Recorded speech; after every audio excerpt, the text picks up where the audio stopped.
मतलब ये आँख चुच आँख डाल ये वहाँ रुई निकले कर द। तो हेलो दोस्तों, स्वागत है आप सभी का एम टेक्नो के यूट्यूब चैनल में। पीछे आप देख सकते हो मेरा गांव है और सामने मेरी दादी बैठी है। दादी जी शाम को छत पे बैठती है हमेशा ही और सोच रही है कि आज मैं रामलीला में जाऊं या ना जाऊं। ठंड बहुत हो रखी है, ठंड के कारण से आज रामलीला में ये वाली दादी तो ज़रूर जाएगी क्योंकि बहुत तेज़ भागती है। और दादी की एज है 100 साल। 100 साल हो रखी है और इतनी स्पीड से भागती है कि अगर कोई शहरी व्यक्ति भी आएगा ना तो दौड़ में मेरी दादी सबसे आगे निकल जाएगी। और दूसरी दादी वहाँ पे बैठ रखी है, कह रही आज तो मैं रामलीला में जाऊँगा नहीं, आज मैं रामलीला में जाऊँगी नहीं क्योंकि ओस और ठंड इतनी तगड़ी हो रखी है। फिर आने में भी समस्या है, टॉर्च है पर वो टॉर्च भी बिल्कुल ढीला ढाला है, रास्ता आगे दिखता नहीं है। दूसरी दादी तो ऐसे भागती है कि भाई साहब चले गए हम, तो अब चले गए आगे की ओर, निकल लो जल्दी से। तो जो ये वाली दादी है, ये दादी बोलती है कि आज मैं नहीं जाऊंगी, आज मेरे पास टॉर्च भी कम है। मैंने कहा चलिए चलते हैं, पर ठंड भी है, ठंड बहुत हो रखा है, ओस पड़ रहा है क्योंकि ओस बहुत तगड़ी पड़ रहा है। तो दादी जी कुछ कहना चाहती हो आप? क्या करना क्या बोल कुछ कहना चाहती हो? आज क्यों जाना चाहती हो? आज रामलीला में कौन सा पार्ट है? बस फोटो से हाँ, कह रही है कि मेरा एक पाँव उठ गया।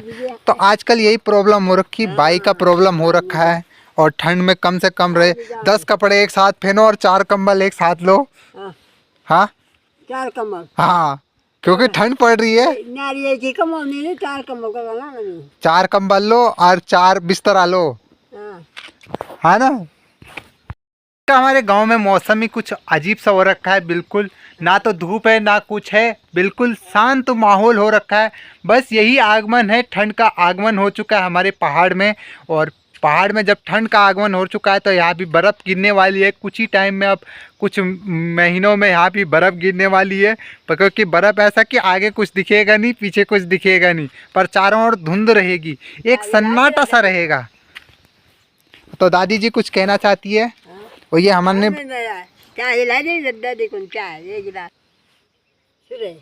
सुराही का पेड़ इसे कहते हैं, सुराही। और रबड़ की तरह इसमें से बिल्कुल चोप निकलता है जो रबड़ का उपयोग करते हैं।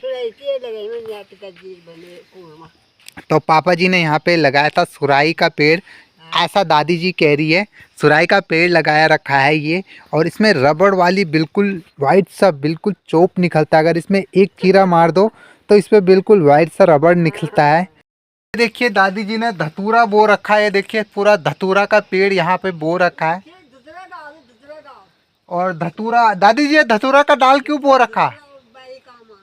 तो ये दादी जी कह रही है औषधि का उपयोग आता है। धतूरा का पेड़ आप देख सकते हो, ये धतूरा का पेड़ औषधि का काम आता है। औषधि का काम, अगर आपको बाई भी हो रखा है, बाई जो कि पैर अकड़ जाते हैं, बाई में ये उपयोग बहुत तगड़ी उपयोग है। पहाड़ों में ये नुस्खा है कि पहाड़ी धतूरा जो कि उपयोग किया जाता है। तो ये धतूरा का पेड़ है और मेरी दादी ने लगा रखा है धतूरा का पेड़, और इसमें काफ़ी पौधे की तरह फल आ रखे हैं धतूरा। और दादी जी कह रही हैं कि इसे औषधि में उपयोग किया जाता है धतूरे को। धतूरा जो कि बाइक के लिए सबसे उपयोग वाला चीज़ है। और हमारे पहाड़ में ज़्यादातर आपको धतूरा देखने को मिलेगी। और सामने दादी जी ने अदरक बो रखा है, काफ़ी अदरक होंगे लेकिन ये हरा भरा अदरक की पौधा है और इसमें कम ही निकल रहे होंगे अभी। ये काली मिर्च है, काली मिर्च का पौधा दादी जी ने बो रखा है। और दादी जी का यहाँ पे नालखा है, यानी कि पानी का है, और यहीं पे दादी जी बर्तन मंजाती है अपनी। और सामने यहाँ पे हमारा कगजी का पेड़ है। दादी जी का जितनी भी कगजी यहाँ पे, दादी जी कगजी बहुत खाती है और कगजिया का पेड़ यहाँ पे लगा रखा है दादी जी ने।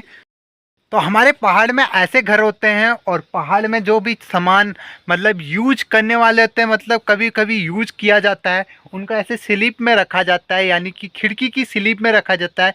यहाँ पे भीमल की एक शोला रखा है और प्लस एक कुल्हाड़ी रखा है जो कभी कभी यूज होते हैं, इसलिए यहाँ रखा है।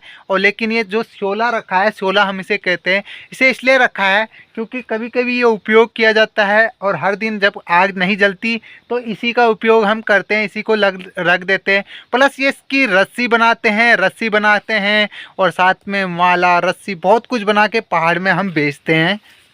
हमारे यहाँ जो छाछ छोलते थे यानी कि घी बनाते थे, उसकी परोठा हम बोलते थे इसे। इसमें हम छोलते थे और इसमें हम बहुत कुछ रखते थे। ये लकड़ी का होता था पूरा का पूरा परोठा, और ये देख सकते हो आप। लेकिन अब ये बहुत अस्तित्व में ख़त्म हो चुकी हैं इसकी।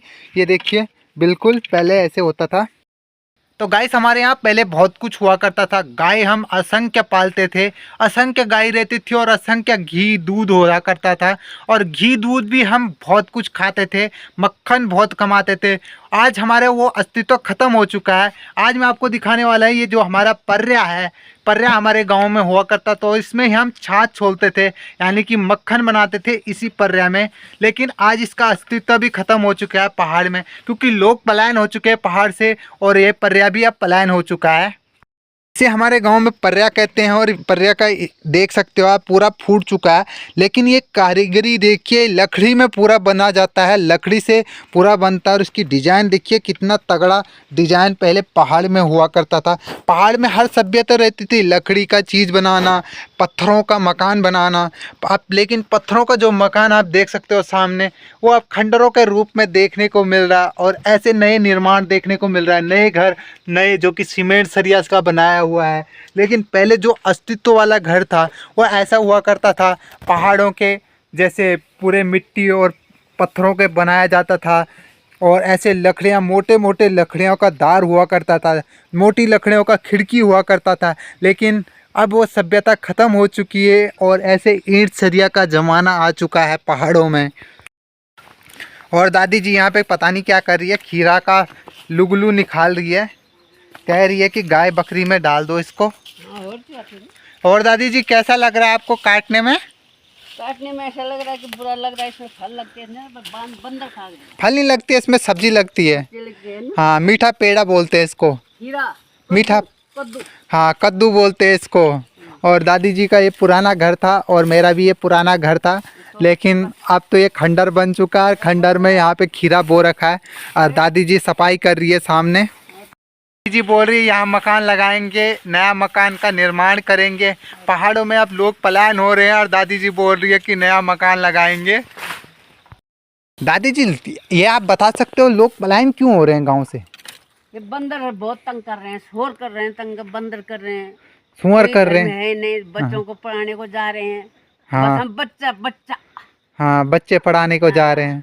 बात तो सही है आपकी, बच्चे को पढ़ाना भी एक सभ्यता है, सही विचार है। क्योंकि बच्चा पढ़ा रहेगा, लेकिन वो अपना घर भूल चुका है। हाँ, वो भूल चुका है। वो अपना घर भूल चुका है, अपनी संस्कृति, अपनी भाषा भूल चुका है। सब हिंदी में बात करने लगे हैं। क्यों गढ़वाली जो बोली है हमारी, वो सभ्यता भूल सके। कभी जब भविष्य में गांव में आते हैं तो सारे हिंदी में बोलते हैं। ऐसा क्यों? तो हिंदी में उसको गढ़वाली बोलना आता ही नहीं। बात सही है, क्योंकि वो तो सभ्यता भूल चुका है लगभग। जब उनके पापा दादा सभी जब बाहर निकल चुके हैं, गांव में उनकी करोड़ों की ज़मीन जो है वो ऐसी रह जाती है, खंडरों के रूप में ऐसे देखने को मिल रही है। बताओ ऐसा क्यों? क्यों हो रहा है बताओ, क्यों हो रहा है? ऐसा इसलिए हो रहा है क्योंकि लोग अब यहाँ रोजगार नहीं है। रोजगार भी नहीं है, बंदर है, वो कोई रोजगार करने नहीं चाहते हैं। तो फिर रोजगार तो बात तो सही है, खेती कोई कोई बकरी बांधेगा, कोई भेड़ बांधेगा, क्यों नहीं होगा? और बाघ, जो टाइगर लगा है, बाघ लगा है। बाघ उसको भी पहले नहीं थे, बाघ पहले भी थे बाघ। लेकिन अब तो ऐसे बाघ हो रखे जो कि हर दिन ही देखने को मिल रहे हैं। अरे वो बाघ ऐसे हो रहे हैं, तो आदमी नहीं है तो बाघ नहीं तो रहना। बात तो सही है। हैं? जब आदमी नहीं है तो बाघ ही तो रहेंगे, बंदर तो रहेंगे, सही बात है। और रहेंगे बस। तो दादी जी हमारी कद्दू की लुगलू बोलते हैं हम इसे, उसे निकाल रही है। क्योंकि यहाँ पे टमाटर जो है, टमाटर जंगली टमाटर हम बोलते हैं, इसका स्वाद हिट और बजट में फिट रहता है। तभी तो हाँ, तो दादी जी उसे निकाल रहे हैं। टूट गए थे भाई, क्या करना। हाँ, यहाँ पे क्योंकि बहुत डर रहता था। और पहले पुराने आले बोलते थे हम, जिसे हम रुब्बे बोलते थे, ऐसे आले हमारे यहाँ होते थे। और ऐसे खिड़कियाँ दरवाज़ा हुआ करते थे जो अब ख़त्म हो चुके हैं बिल्कुल पहाड़ों से। लकड़ी का कंडारे के लकड़ी रहते हैं। हाँ। तार मंदिर सब कंडारे के सब। हाँ, और ये बांस आप देख सकते हो, बांस का हम झिकड़ू बोलते हैं इसे। ये रखा है दादी जी ने, जब इसका पौधा लगाया था यहाँ पे दादी जी ने, तो इस झिकड़ू को भी रखा था ताकि इसमें फल लगे और मुझे आसानी से दिख सके। तो बंदर लेकिन बंदरों खा दिया ये भी। बंदरों ने तो यहाँ बंदर खा गया इसको। बंदरों ने तो यहाँ आतंक मचा दिया मचा रखा है। और दादी जी परेशान हो चुकी है।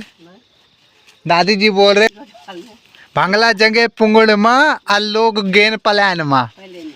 हाँ मी खोल टमाटर लोग खाल वक भैरक रोटी मी खोल गोवक चूना रोटी लोग दिखल गेहूँ रोटी। दादी जी यहाँ पे और दादी जी ने यहाँ पे एक कलजीरी का भी पौधा लगा रखा है ताकि कभी पेट दर्द हुआ करता है या कुछ भी हुआ करता है तो कलजीरी का पौधा भी यहाँ पे दादी जी ने लगा रखा है। कलजीरी का पौधा है, जरा मैं आपको बैक कैमरे से दिखाता हूँ।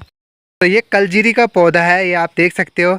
कलजीरी ऐसा होता है कि बिल्कुल कड़वा होता है, इसलिए कलजीरी इसका नाम रखा हुआ है। कड़ी और कड़ी का पेड़ है। कड़ी कड़ी कड़ी का पेड़ दादी जी कह रही है, कड़ी का पेड़ इसे कहते हैं और इसे हम कलजीरी। जब पेट में दर्द होता है तो इनको पीते हैं।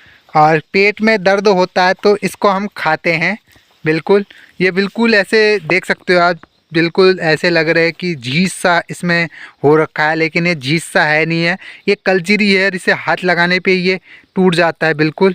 और इसका ये जो आप देख सकते हो ये काला काला सा, इसे ही हम कलजीरी कहते हैं। कलजीरी का ही उपयोग किया जाता है पहाड़ों में जब पेट दर्द करने लगे और पीड़ा होने लगे या दस्त लगने लगे, इसी का उपयोग हम कलजीरी का उपयोग करते हैं। पहाड़ों में ऐसे रहस्यमय जड़ी बूटियां हैं जिसका उपयोग हम पहाड़ में करते हैं इसके पालन कर नहीं सकते। और यहाँ पहाड़ों में अब इसका कोई भी वो नहीं कर रही है। ऐसे घर पे ताले देखने को मिलेंगे पहाड़ों में।